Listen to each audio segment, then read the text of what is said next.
La palabra de Dios nos dice en el libro de Génesis, capítulo 1, versículo 2 y capítulo 2 del 1 al 4.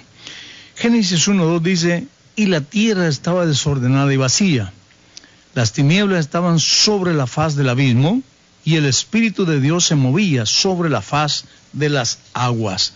Capítulo 2, verso 1 en adelante dice, fueron pues acabados los cielos y la tierra, y todo el ejército de ellos. Y acabó Dios en el día séptimo la obra que hizo, y reposó el día séptimo de toda la obra que hizo. Y bendijo Dios al día séptimo, y lo santificó, porque en él reposó de toda la obra que había hecho en la creación. Estos son los orígenes de los cielos y de la tierra, cuando fueron creados, el día que el Señor Dios hizo la tierra y los cielos. Queremos hablar bajo el tema el libro de los principios. Este libro fue escrito entre los años 1450 a 1400 antes de Jesucristo y abarca un periodo. Los capítulos del 1 al 11 registran los primeros años de la historia del hombre. Los capítulos del 12 al 50 cubren unos 300 años y se entran en la vida de 4 hombres, Abraham, Isaac, Jacob y José. Génesis cubre más tiempo que los otros 65 libros de la Biblia, aún ellos combinados, de tal manera que tiene una extensidad muy profunda el libro de Génesis. La palabra Génesis significa principios, comienzos o orígenes. La primera palabra hebrea que se dice es Berish, que significa principios. Génesis es el primer libro de los 5 que se le atribuyen a Moisés, también llamado el Pentateuco. En los primeros 11 capítulos, Génesis trata sobre la historia de la raza humana, desde el Edén hasta Ur. Y en los capítulos 39, restantes capítulos de Génesis, desde Canaán hasta Egipto. Este primer libro es la base para toda la revelación de Dios y su plan para el hombre en su salvación. Todas las doctrinas básicas y más importante de todo tienen su principio en el libro de Génesis. En el libro de Génesis no hay nada terminado, todo es un principio. El final está hasta en el libro de Apocalipsis.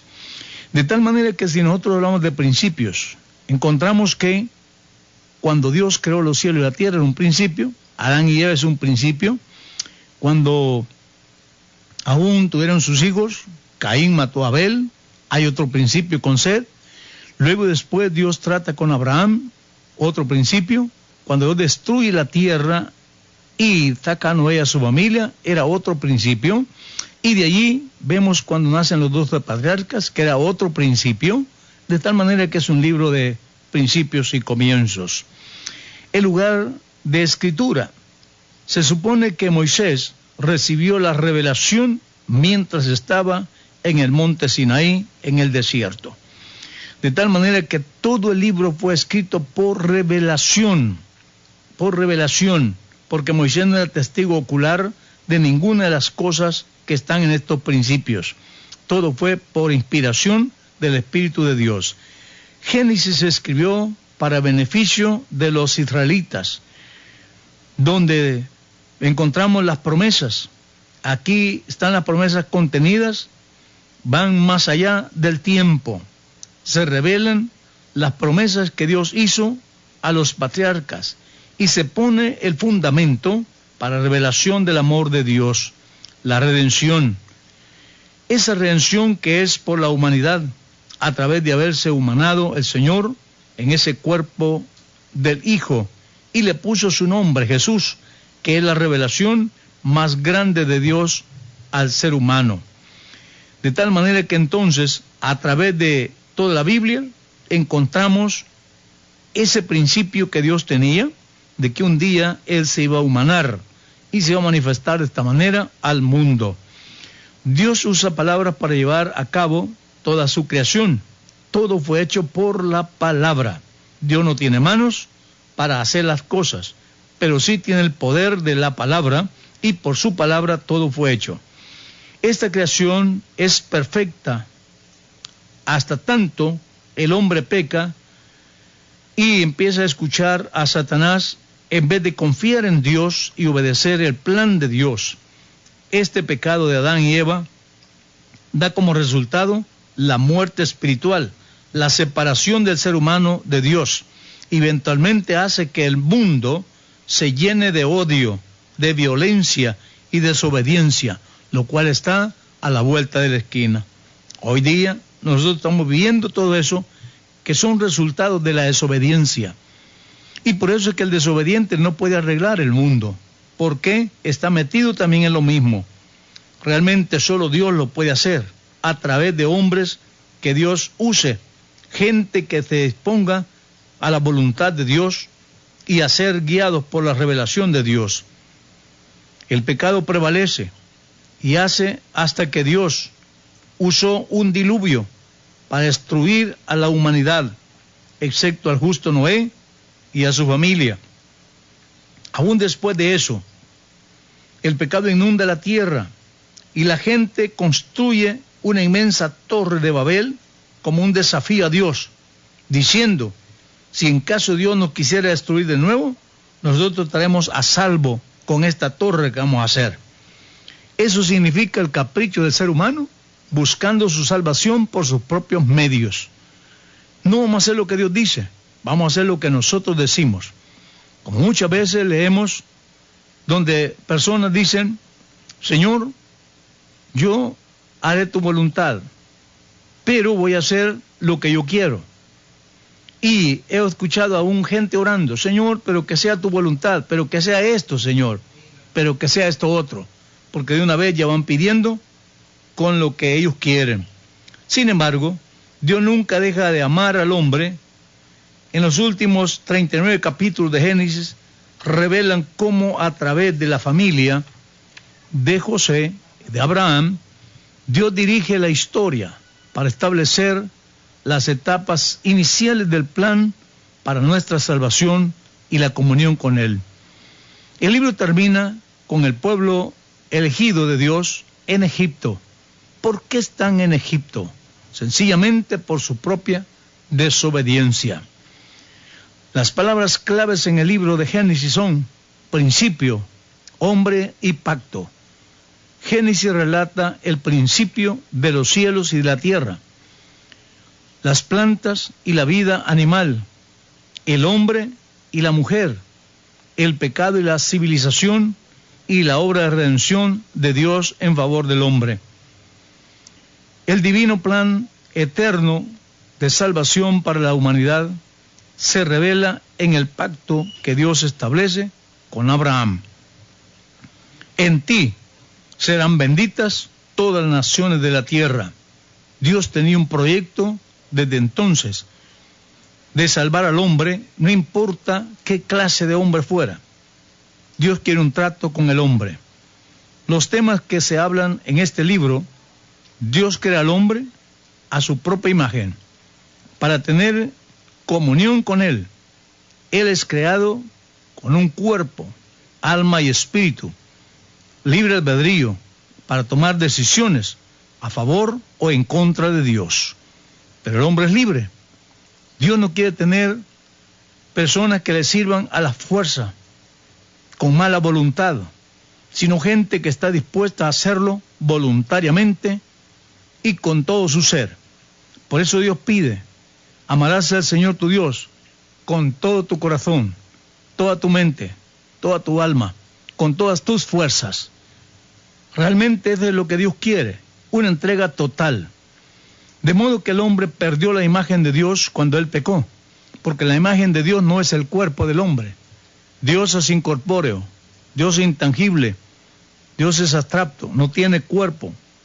Entonces, ¿en qué está la imagen? En la pureza de su espíritu y la capacidad que él tenía. De tal manera que cuando Dios creó al hombre, lo creó puro, santo, perfecto. Ahí está la imagen de Dios. Pero cuando el hombre peca, pierde esa cualidad. Ahora, ¿qué es lo que sucede? El hombre no siente solamente que ha pecado, se siente desnudo delante de Dios, porque ese vestido de justicia que tenía se le cayó. También notamos que su capacidad fue limitada. Ahora se separa de Dios, que es la muerte, separación de Dios para siempre. Pero aún con todo, Dios sigue amando a la humanidad. Hijos van naciendo y Dios empieza a tratar con ellos. Aunque el hombre peca, Dios no lo abandona. A pesar de nuestras fallas, Dios nos ama y ve cuánto valor tenemos. ¿Por qué? Él lo creó para su gloria y para su alabanza. Y realmente, si el hombre perdió este propósito, todavía, estando con vida, tiene la oportunidad de llegar a cumplir el propósito de Dios. El Señor tiene un plan para cada vida e incluye salvación y nos pide una total obediencia a su palabra. Cuando usted decide obedecer y servir a Dios, encontrará dificultades, encontrará lucha, pero después o detrás de todo eso está Dios para darnos victoria en su nombre Jesús. Nunca se dé por vencido. En base a su valentía, Dios se moverá a su favor. Remita sus pecados en el nombre de Jesús. Nazca de nuevo. Dios trata con una nueva creación y Dios quiere cambiar su vida en totalidad. Génesis es el libro de los comienzos, el libro de los principios, el principio del cielo y la tierra, el principio de la creación, el principio de la raza humana, el principio de la familia, el principio de la redención, el principio de la nación hebrea, el principio de todas las profecías. En Génesis dijimos, todo comienza, nada tiene fin. Apocalipsis es el libro del fin, el fin del Génesis. Jesús es el Cordero que redime, que salva. Y ahí encontramos la manifestación de Dios para salvar al hombre. De tal manera que, por eso encontramos las palabras en Apocalipsis. Hecho está. Y Jesús en la cruz dijo, consumado es. Está diciendo que todas las promesas están en Él cumplidas. Y todos los pactos en Él están resumidos. Y ahora en Jesús tenemos el nuevo pacto. Y ese pacto está también con promesas de salvación si el hombre o el ser humano se somete a la obediencia. Por tanto, no distorsione su mente en pensando que hay dos creadores o tres creadores, tres dioses o dos dioses. Él no necesita ayudantes. Dios es único en calidad. Dios es único en poder. Por eso la Biblia le llama el Todopoderoso. Y el Todopoderoso no necesita ayudantes. Él lo puede todo. Y gracias a Dios, por la autoridad de su nombre, nosotros también hemos recibido esa salvación. No es solamente creer en Dios en una forma vaga. Es asunto de obedecer a su palabra, remitiendo pecados en el nombre de Jesús, siendo lleno del don del Espíritu Santo como prueba de su perdón y amistad con Dios. Dios quiere tener amistad con usted, amigo. Quiere que usted le busque. Y cuando usted ponga su propio esfuerzo, y cuando usted sienta que ya no puede, ahí está la mano de Dios para ayudarle.